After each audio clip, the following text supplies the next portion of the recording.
नमस्कार, आप देख रहे हैं न्यूज 18 बिहार झारखंड। मैं हूं आपके साथ रुचिका राज। रूस के राष्ट्रपति व्लादिमीर पुतिन 24 साल बाद नॉर्थ कोरिया पहुंचे, जिसकी चर्चा पूरी दुनिया में है क्योंकि खबरें ऐसी हैं कि दोनों नेताओं के बीच बड़ी सैन्य डील फाइनल हो गई है, जिससे अमेरिका के साथ साथ पूरी दुनिया की चिंता अब बढ़ गई है।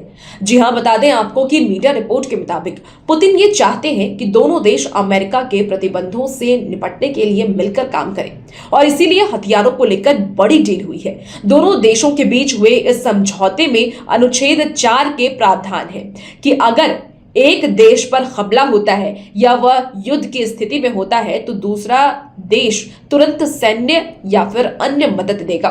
रूसी राष्ट्रपति पुतिन ने यह कहा कि इस समझौते की प्रकृति रक्षात्मक है, यानी कि एक देश पर हमले की स्थिति में दूसरे की सुरक्षा के लिए मदद करना है। आपको बता दें कि शीत युद्ध समाप्त होने के बाद रूस और उत्तर कोरिया के बीच हुआ ये सबसे अहम समझौता है। दरअसल यूक्रेन युद्ध के बीच पुतिन उत्तर कोरिया में ऐसे समय पर पहुंचे हैं जब रूस पर कई प्रतिबंध लगाए गए हैं, क्योंकि यूक्रेन युद्ध के बाद से हथियार पुतिन के लिए बेहद ही जरूरी हो गया है।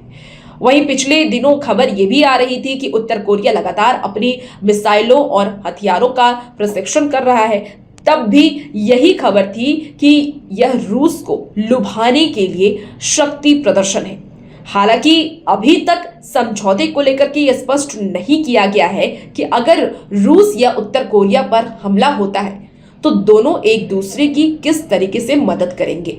क्या दोनों देश एक दूसरे की जंग में अपने सैनिकों को लड़ने के लिए भेजेंगे या मदद केवल हथियार और सैन्य सामग्री जो सैन्य सामग्री होता है वो पहुंचाने तक ही होगी। ये फिलहाल स्पष्ट नहीं किया गया है। दोनों देशों की तरफ से कोई ऐसे औपचारिक बयान अब तक सामने नहीं आए हैं।